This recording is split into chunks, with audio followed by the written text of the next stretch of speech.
Hello everyone, welcome to English master Jyoti. मेरा नाम है ज्योति। जैसा कि आपको पता है, हम KBS PGT इंग्लिश के लिए तैयारी कर रहे हैं और उसमें नाउन टॉपिक हमारा चला हुआ है। ठीक है, तो उसमें हम रूल्स रेगुलेशन देख चुके हैं, उसके टाइप्स क्या होते हैं वो भी देख चुके हैं। हम 4-5 टाइप्स होते हैं नाउन के। ठीक है, तो आज करेंगे हम function of noun case. Noun case मतलब नाउन है जो एक सेंटेंस में कैसे फंक्शन करता है, काम कैसे करता है। ठीक है, तो चलिए स्टार्ट करते हैं। हाँ देखिए, फंक्शंस ऑफ नाउन केस हम 6 टाइप से इसको डिवाइड कर सकते हैं। ठीक है, एक सेंटेंस में नाउन कैसे कैसे यूज हो सकता है उसको हम 6 टाइप्स में डिवाइड कर सकते हैं। एक तो है सब्जेक्ट ऑफ वर्ब, दूसरा है ऑब्जेक्ट ऑफ वर्ब। कैसे? एक सेंटेंस है, ही इज अ बॉय। ठीक है, बॉय हम बोल देते हैं ना, ये ही क्या है, ये सब्जेक्ट है, बॉय क्या है, ऑब्जेक्ट है। लेकिन इन्होंने प्रॉपर अच्छे ढंग से बताया सब्जेक्ट ऑफ ए वर्ब। इस वर्ब का सब्जेक्ट है ना ये, ठीक है, और इस वर्ब का ऑब्जेक्ट है ना बॉय।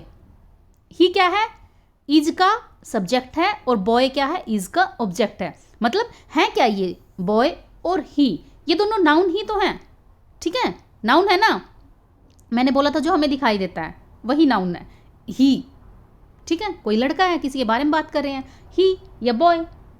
तो ये नाउन क्या है, एज ए सब्जेक्ट भी यूज हो सकता है, एज ए ऑब्जेक्ट भी यूज हो सकता है। दूसरा कॉम्प्लीमेंट ऑफ वर्ब, वर्ब के कॉम्प्लीमेंट के तौर पर भी इसको यूज कर सकते हैं।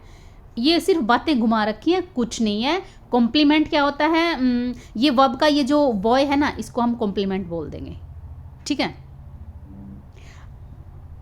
पॉजेसिटिविटी, पॉजेसिव केस में भी यूज कर सकते हैं। Apposition to a noun, nominative address, इसको हम अलग अलग से देखेंगे। ठीक है, ये बातें भी दोबारा से वही बोली गई हैं। ठीक है, ये भी वही बातें बोली गई हैं, हम उसको कैसे कैसे यूज कर लेते हैं। चलिए हम सबसे पहले देखेंगे हमारा नॉमिनेटिव केस और ऑब्जेक्टिव केस।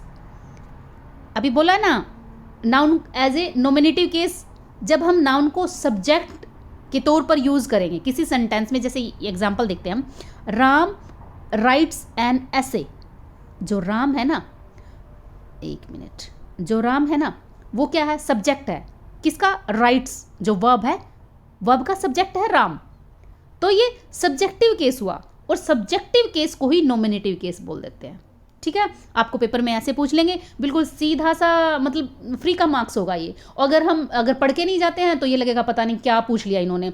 लेकिन बात देखो यहाँ पे ख़त्म होगी। इसको अगर हम 1-2 बारी और दोबारा से मतलब रिवाइज कर लेंगे ना, पहली बात तो रिवाइज करने की ज़रूरत नहीं है, इतना ही याद रखना, nominative case, objective case, subjective case, nominative case, subjective case same होता है। और जो हमारा सब्जेक्ट होता है, सब्जेक्ट के तौर पर जो वर्ड है हमारा, नाउन मीन्स राम, वो क्या है, एक नॉमिनेटिव केस के तौर पर यूज हुआ है। क्लियर ना? यहाँ पे देखो, Sarla reads a novel, Sarla reads a novel, एक सरला क्या पढ़ रही है, नॉवल। तो यहाँ पे सरला एक नॉमिनेटिव केस है। Clear? Rahim is playing chess, Rahim क्या है, नॉमिनेटिव केस है, सब्जेक्टिव केस है। The thief has run away, thief क्या है, नॉमिनेटिव केस है, सब्जेक्टिव केस है। क्लियर ना? यही बात थी यहाँ पे। अब बात करते हैं ऑब्जेक्टिव केस। जब नाउन वर्ब के ऑब्जेक्ट के रूप में यूज होता है, वर्ब के ऑब्जेक्ट के रूप में यूज होता है। जैसे ही एट्स एन एप्पल, नाउन है ना ये, एप्पल क्या है, ऑब्जेक्ट है, किसका, ईट्स, वर्ब का ऑब्जेक्ट है ना एप्पल। तो ये क्या है, अंडरलाइन वर्ड पूछ लेंगे आपको, ऐसे दे देंगे, ही एट्स एन एप्पल, जो अंडरलाइन वर्ड है वो क्या है, वहाँ पे nominative case, objective case, subjective case, कुछ भी दे देंगे।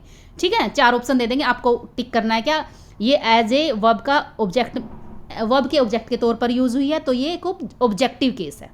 क्लियर है ना? बिल्कुल इजी, बहुत इजी है। इससे इजी क्या हो सकता है, कुछ नहीं हो सकता इससे इजी, है ना। सी प्लेज फुटबॉल, फुटबॉल क्या है, ऑब्जेक्ट है।